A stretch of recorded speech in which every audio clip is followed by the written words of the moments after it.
What's up? Your girl G here. Welcome back to my channel. I'm trying to get right back at it to try to catch up on some of the things that I am behind on. I just did a review for Love and Marriage Huntsville, so y'all make sure to go show some love to that video. And now we're gonna go into episode of Shoot This. Okay, we just gonna sit here talk about everything that I missed, get my little 2 cents on everything, because just like the rest of the world, I'm messy and y'all hoes messy too. That's why you tuned in. Okay. While I'm sitting here in this parking lot, this Dairy Queen parking lot, as y'all can see in this background right over here, I'm in the Dairy Queen parking lot, shit, using their Wi-Fi. for real, that's what's happening, because I wanted to be able to look on my tablets to hopefully be able to read the stories, instead of just going off the dome. But you know what you to do. You know what you to do. Ooh, Lord, I can't speak. It's freaking early in the morning. You know what you need to do. That's all I'm gonna say. Hit that like button. Drop down in the comments. You know, show some love. You already know what's up. Let me roll it up just a bit and then roll that one down. That's how that works. Roll that one up, roll that one down. Okay, you guys, so let's go ahead and get into the topic so I can go ahead and get back to the cribs. Okay, so first things first, y'all. Miss Amber Rose, I see that you have decided to fully, let me go ahead and mute you. I see that Miss Amber Rose has decided to fully embrace her whiteness. Miss Amber Rose, there definitely is a difference between trying not to invalidate, you know, the existence of your father. That's always been one of Amber Rose's things, like, oh, you know, I'm biracial, you know, I'm not trying to invalidate my dad. And I do think there are a group of black people who were biracial. People say I'm biracial, that's not enough for them. You know, I definitely see there's that kind of that group of black people where being biracial is not enough, especially if you appear, you know, to be black. There is almost like there almost is like a pressure automatically for you to like claim that. That's why, you know, Tyla, well, her whole situation with being colored, or, you know, are you identifying yourself as black?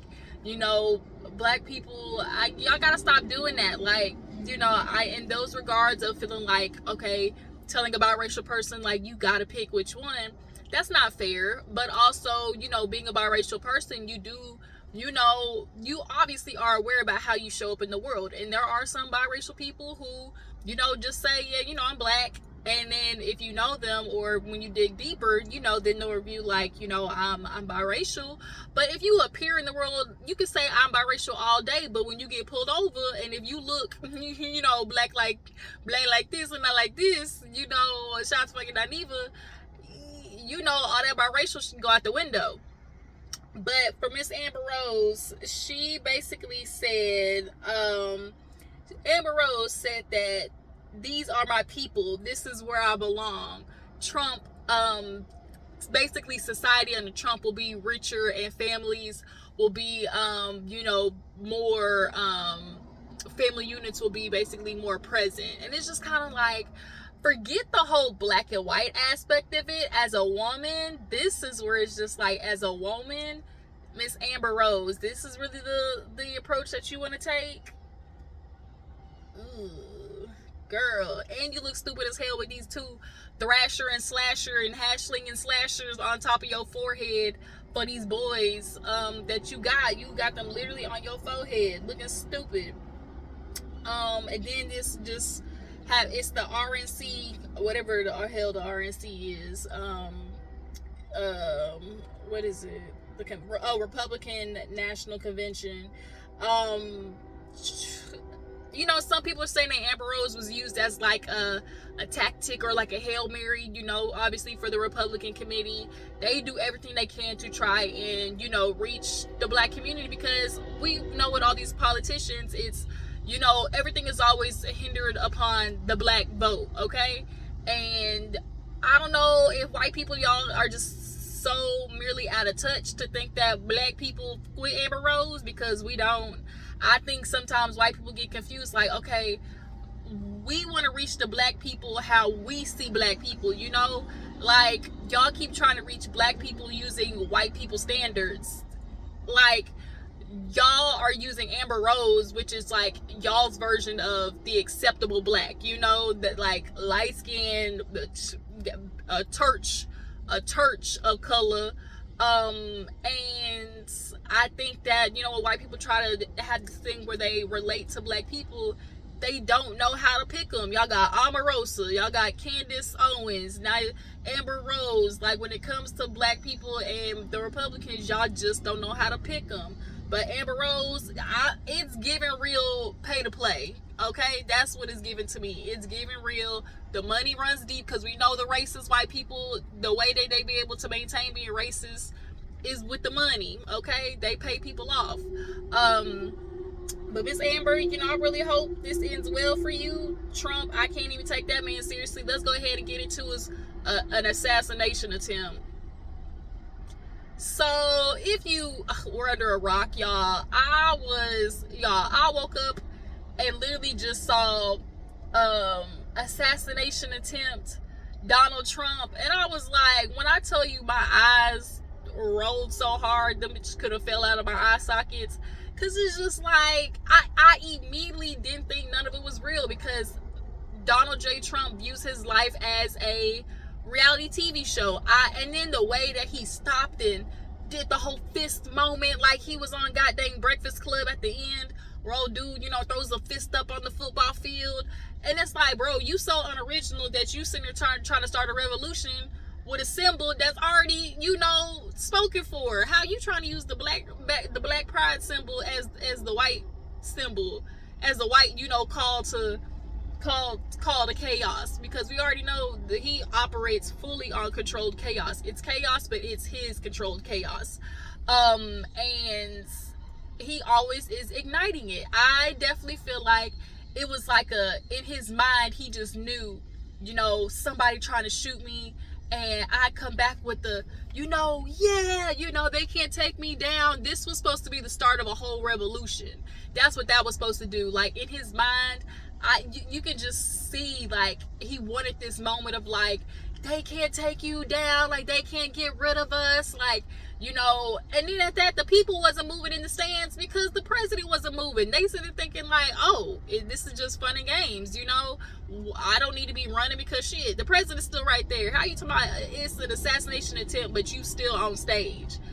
Secret Service, y'all not servicing. Like, I wasn't about it real. Y'all dropped in the comments, some of y'all think that this quote-unquote assassination attempt is real. Y'all feel like somebody tried to go after Donald Trump in his life. Okay, I definitely think that they found him a little good old boy, a little, unfortunately, you know, very much single, ain't got no family, ain't getting laid, kind of white boy that, you know, feels like he's doing it for the greater good. You know, that's how they could, you know, basically that's how Trump talks to his, you know, cult following of this idea of like the greater good, you know, for us, you know, make America great again, as you say, like the MAGA crew, where it's like back to a time where, you know, it's like back to a time where it's great for who? White people. And that's what all they're thinking about. But it's just kind of like, y'all, to me, I definitely feel like they found a white boy that, you know, registered Republican, and a boy who felt like, oh, you know, this could be my moment, you know, to prove, to be a part of something bigger. Because one thing that they do say about people who do join these cults and stuff, a huge part of, okay, sorry y'all if you hear this noise in the back, this truck is just like randomly going off.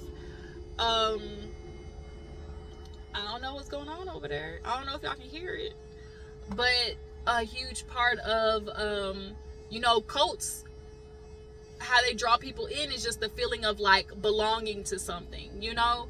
And I definitely think that, you know, that poor little white boy, you know, they gave him a little check, you know, they said we'll meet you back at your crib, you know, after the day. And little did he know, he wasn't filled in on that last part of the plan, which was for him to, you know, the bullet that missed Trump didn't miss you. It was just too perfect. They had witnesses, they had the story, they had the picture ready. Like, it was just too perfect. That was an episode of Scandal. If I said somebody cue the flashes, somebody cue the camera noise, I got Scandal, like Cyrus Beam. All of it just fakery, okay? But y'all drop down in the comments, let me know what y'all feel about Donald Trump and the assassination, Amber Rose, her moving on over there, to the people. These are my people, just give a real dodo bird. So, moving on. Y'all, Irv Gotti. Y'all know Irv Gotti, his old creepy self. So Irv Gotti hit with alleged sexual assault lawsuit from a woman he dated from 2020 to 2022. Claims that he made her perform unwanted acts, had to get committed to the psych ward. Will I need to move? Because this sound in the background is really kind of making me upset. It's upsetting me and my homegirls because you just really messing with my vibe right now, sir. And I'm sorry, y'all, if y'all gotta hear this. So basically, this is what the girl is saying. The woman claims that she met Irv through a friend back in, y'all, I'm reading off my little tablet. She met Irv through a friend back in 2020. He invited her on vacation to St. Martin. Shortly after, she accepted. When she arrived, she claimed Irv allegedly pressured, her to do the do with him, or he would send her home. I.e., when dudes have that, they be so upset. Well, oh, girls, that he paid for the trip. He wanted some. If a dude takes you on a trip, you not right.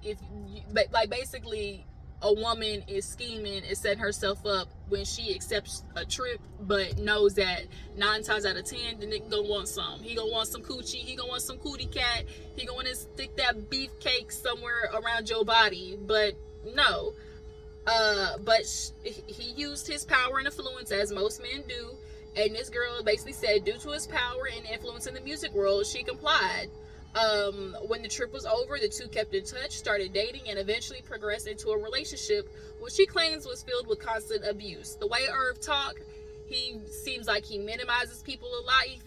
He don't know when to shut the fuck up. Irv Gotti kind of reminds me of Dame Dash, where they feel like what they're saying is the most important thing, and because they may have so much experience in the field, then they just know so much better. And it really is crazy because Irv Gotti, you were the same man that was sitting there talking about you don't know how to date because the girls that you're dating, they just want to use you for money, or it just kind of seems like you can't find a good woman. But it's like, y'all don't want a good woman. As much as you do sit there talking about, oh, I want a good woman, a woman ain't gonna use me for my money, y'all keep going for the young girls that is gonna get you for your money, because that's easy for you. It's easy for you to throw money at a situation instead of being grown and handling a woman with emotional capacity, with emotional intelligence, like handling a woman that can actually check your ass. Or if you want to throw money in her face, or because dudes be financially holding it over their woman's head, how much they do for them, all at the same time telling women to be traditional, which is for you to handle everything financially. But the minute you handle stuff financially, now all of a sudden I'm the gold digger. Like, that don't even make no sense. He's denying the claims as of right now, Irv Gotti. Let's see what this is from. Baller Alert. Let's see. Sorry, y'all, it's loading. Let me let this load.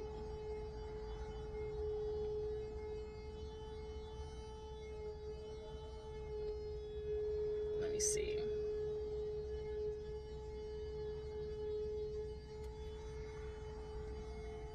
It says Irv Gotti denies sexual assault allegation and considers a countersuit.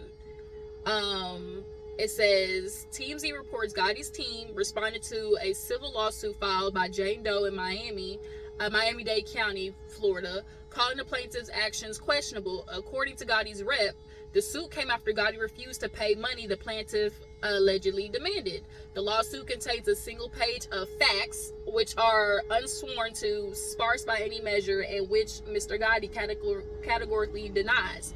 The woman behind the lawsuit claims she dated Gotti for 2 years, during which he allegedly subjected her to patterns of abuse. Gotti allegedly forced the woman to perform oral schmecks in a hotel elevator. Another incident reportedly occurred in an Uber in Atlanta that summer, which led to the end of their relationship. She is suing basically for emotional, psychological harm. She even went to a psych ward because these niggas will drive you crazy. They will do everything to you and still expect the submissive, sweet woman who just sits there and cooks and cleans and with her doe-eyed while you out there cheating and bringing her home chlamydia and the crabs. She got a whole seafood bowl in her crotch area because of you. Good night. But y'all think Irv Gotti did it? And do y'all think that? But the fact that it said he's considering a countersuit is crazy, because it's either you know you not guilty and you gonna sue that back, or it's like, don't sit there and hit us with the, oh, I'm considering filing a countersuit. It's either you are or you aren't, because you know that you didn't do that okay? Like, these dudes, y'all really be snitching on yourselves when y'all don't want to take these women to court. So moving on, you guys, really quick, let's get into Bhad Babie really fast. This dude truck is really pissing me off, and I hate that it's going off in the background, and y'all are potentially hearing it, so I'm gonna make this video quick. Who am I talking about? I need to talk about Bhad Babie, because I might just go ahead and drive off, and we'll just, so Bhad Babie, I need to talk about Joie Chavis, Joie Chavis, Bhad Babie. Let's see. Let's just pull up Bhad Babie.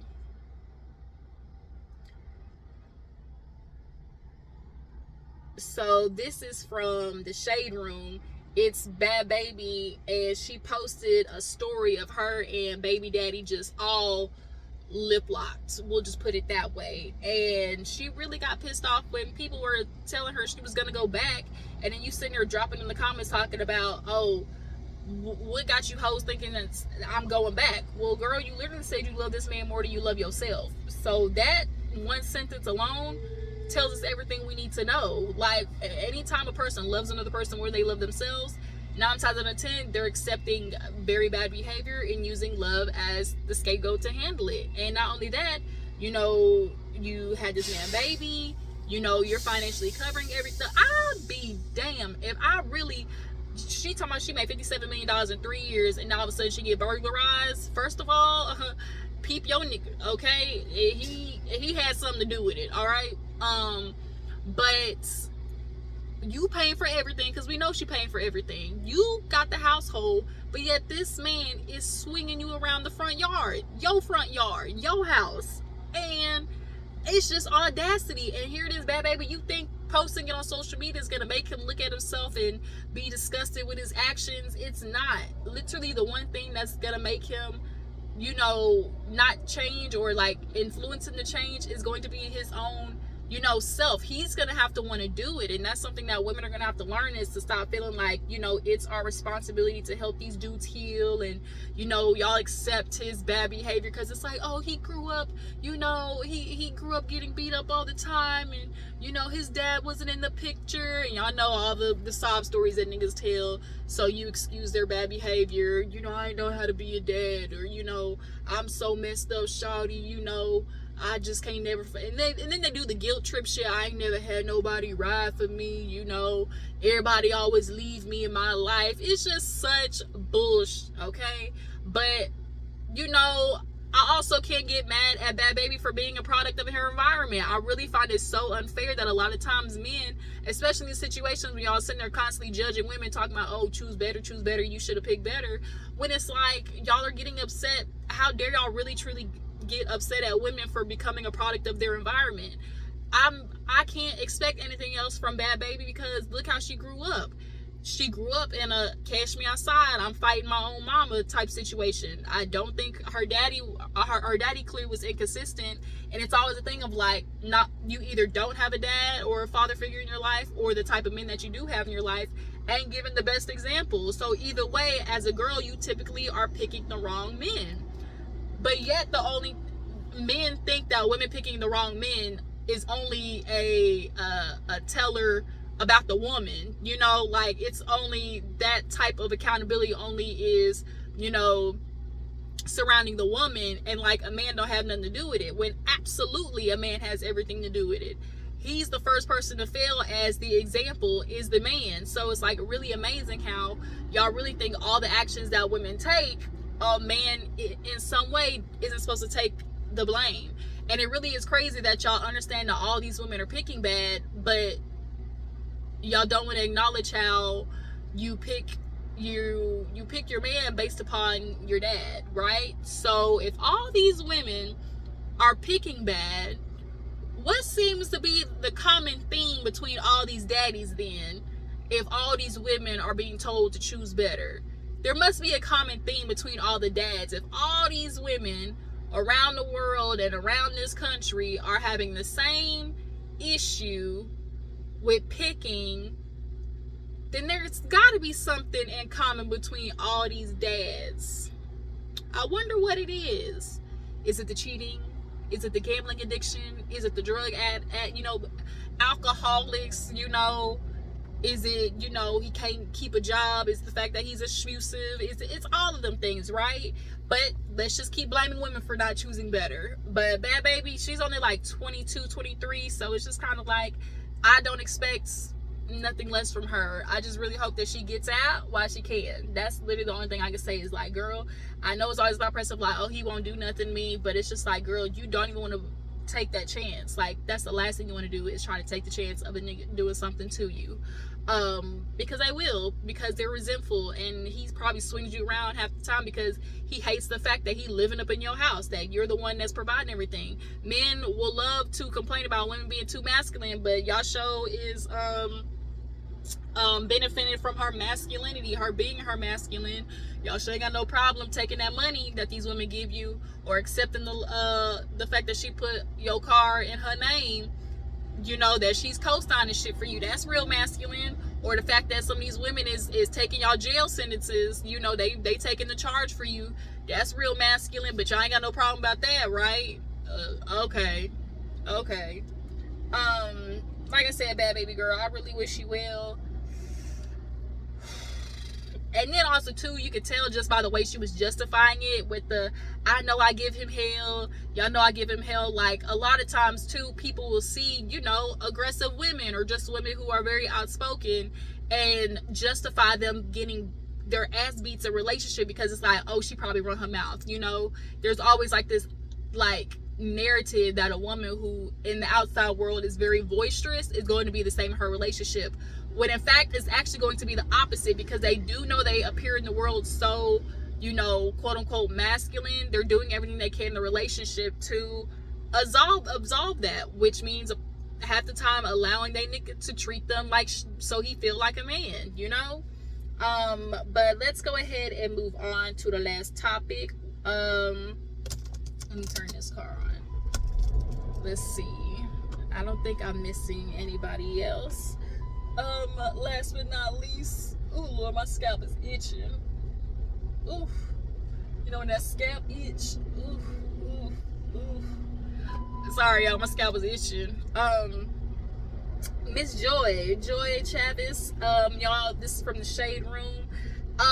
She just confirmed her breakup with her dude, Trevon Diggs. He was absent from her baby shower. Some girl commented, she was like, just wondering, are they together still? No shade whatsoever. I just, am asking. And she says, no, we aren't. I think that's obvious. Hey, take the bass out your voice. Joy is giving you real upset at the wrong person. Talking about, isn't that obvious? No, bitch, because sometimes celebrities keep their relationships private. Like, just because he ain't showing up, like, you talking about, oh, isn't that obvious? Bitch, you are mad. Bitch, I'd be mad too, because, girl, you ain't even give birth. He couldn't even fake it enough to just be like, oh, I'm going to be there, for you. Like, at least fake it to be a happy family for a little bit. Like, y'all didn't even make it to, like, the baby's birth. Like, what's going on in that relationship? One. And two, Miss Joy, it's time for you to do some self-reflection. You got a baby by Bow Wow. You got a baby by Future. Now you got a baby by this nigga. And it's just like, ladies, sometimes just because you love a nigga does not mean you supposed to have his baby. Like, you not supposed to have this man baby just because you love him and he love you, so you think, or like y'all gonna be in a relationship. A baby is gonna do the complete opposite. Y'all think it solidifies you and that man more. It's nothing. It's an extension of you, right? And how that man feel about you is how he gonna treat that baby. That man ain't finna be in that baby's life like that. And it just really is unfortunate, because it's like, Joy, you talking about no we weren't. I think that's obvious. Obvious to who? Like, what clues we're supposed to be giving of, like, showing people that it's obvious that y'all aren't together? Like, she really, if that was me, like, bitch, you get mad at the wrong person. You mad at the wrong person. And I know that's really got to be something else to be literally pregnant, and then you and the dude can't even make it to the birth. Like, even be together and make it to the birth. Like, that's sad. And a lot of times these dudes, you know, y'all, they have these celebrity, you know, obviously these women who are known in the industry or whatever, kind of got a little bit of clout. They want to have that woman on their resume. A lot of times these dudes just the same women as these other celebrity dudes, just to be able to say, you know, I'm in the club too. My device is overheating, you guys, but I really think that's it, honestly. So y'all make sure to follow my Instagram and Twitter. Drop down in the comments, tell me how you feel about the topics we discussed today, and I will catch you guys later. Deuces.